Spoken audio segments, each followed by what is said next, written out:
Hi, I'm Stephanie. Welcome to Oxford Online English.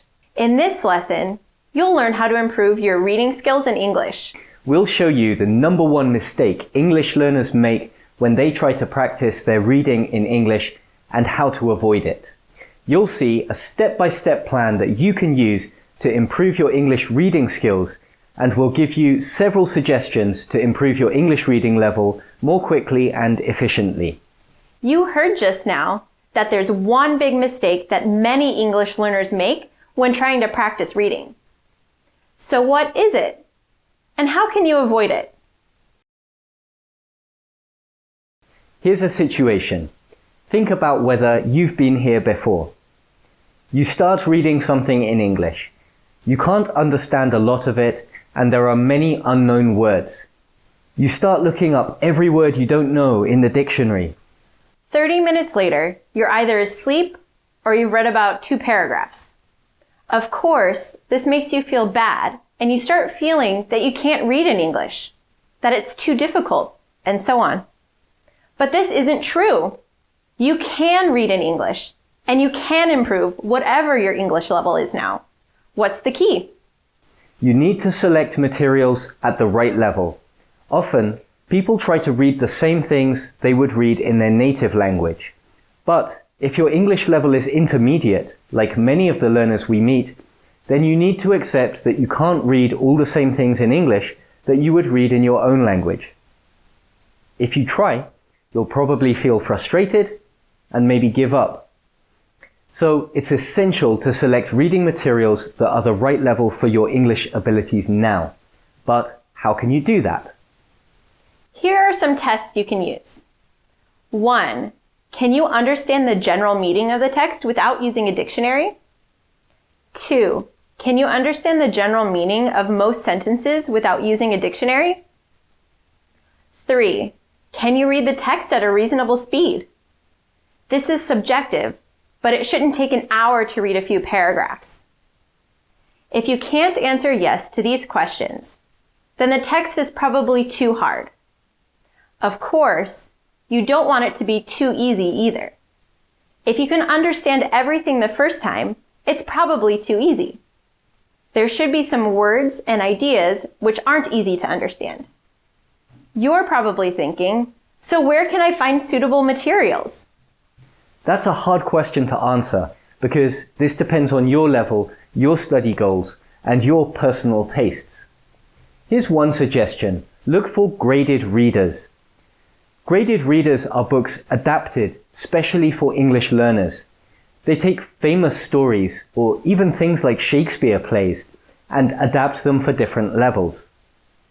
Naturally, there are many other sources of English reading materials. News websites, magazines, blogs, forums, books, journals, and so on. However, whatever you read, it should pass these tests. You should be able to read and understand most of the general ideas without using a dictionary or spending hours reading a short text. If you can get this right, then you've done the most important work.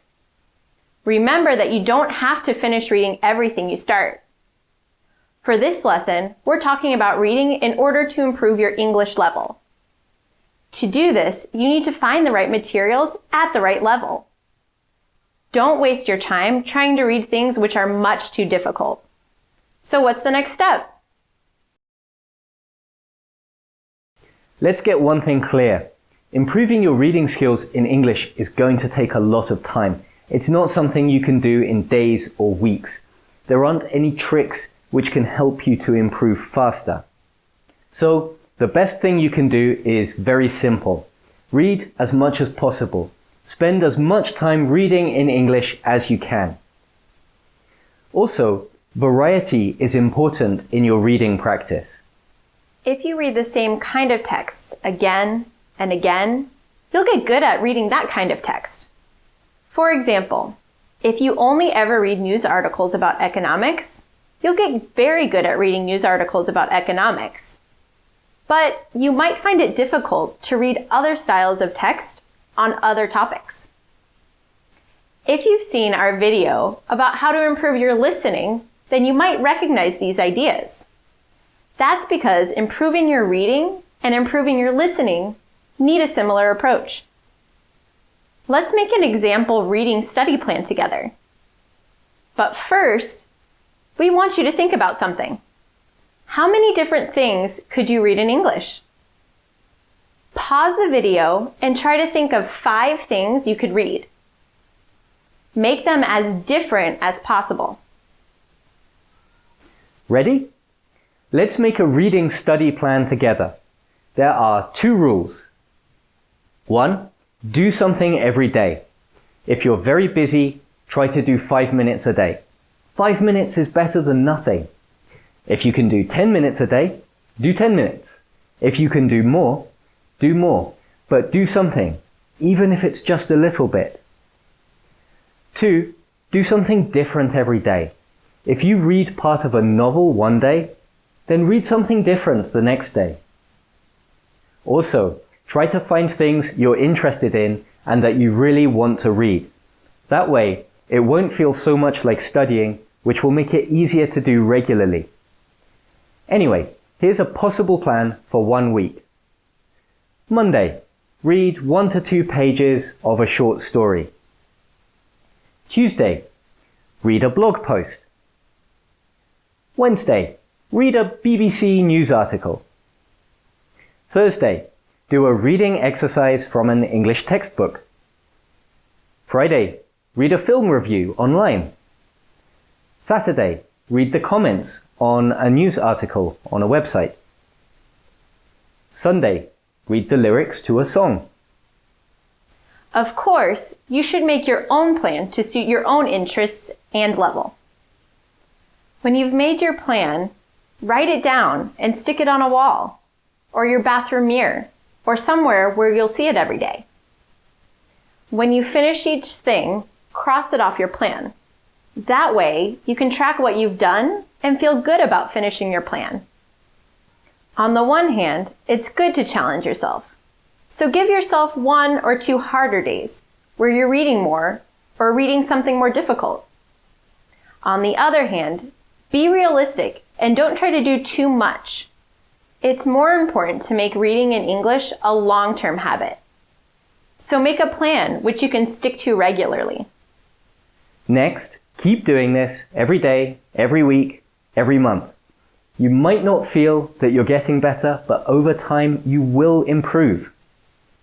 Now, you've seen the most important ideas you need to improve your English reading. There are a couple more points to think about. Let's look. Here's a situation. You're taking an English exam, maybe an IELTS exam. You have a reading text which is difficult for you.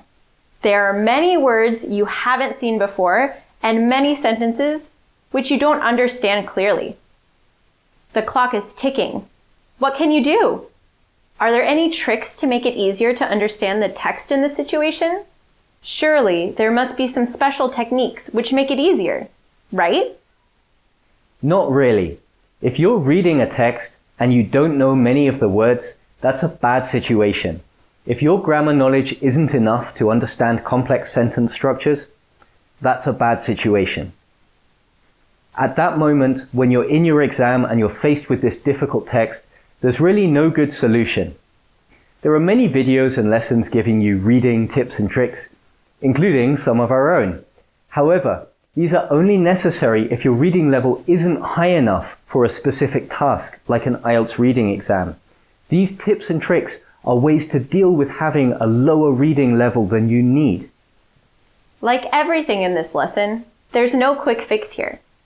To improve your English reading level, you also need to improve your vocabulary and grammar knowledge. And that's a long, slow process. But it's necessary. Remember in part 1, when we said that you should choose reading materials, which you could understand most of without a dictionary? Now, we need you to look at this from the other side.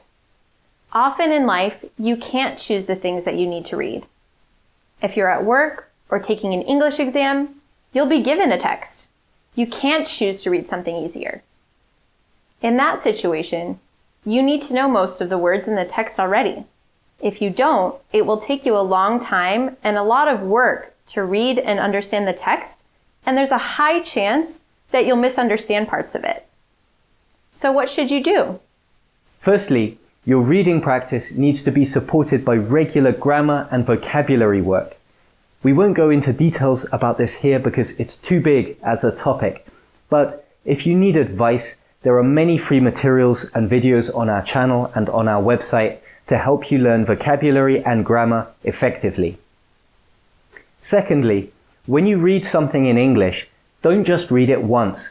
Read it 2, 3, 4, or more times, especially if it's difficult to understand the first time. Vocabulary learning depends on repetition, so by reading a text many times, you give yourself more chances to see new words and phrases in context, which makes it easier to remember them.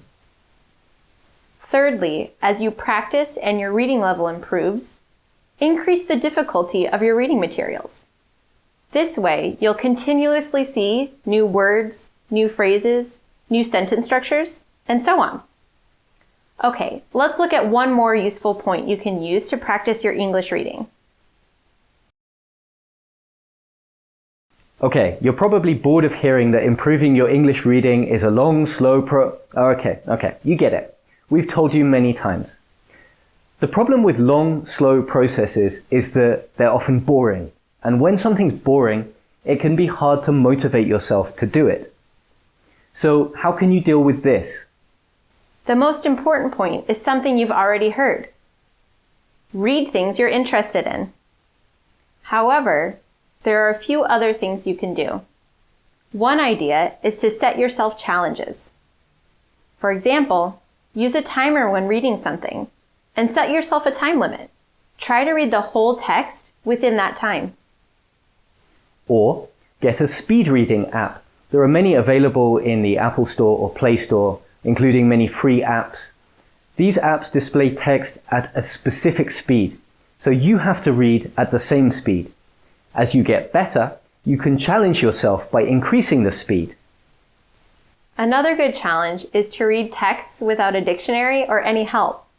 You shouldn't do this all the time because it's useful to learn new vocabulary when you read, and you need a dictionary for this. However, sometimes it's good to practice without any help. It's also useful because this is often closer to real-life situations where you might be under pressure and unable to look up every word you don't know. Follow these tips and your English reading level will improve. Remember that you need to be patient. Do you have any good tips to help others improve their English reading level? Please share your ideas in the comments. Thanks for watching. See you next time.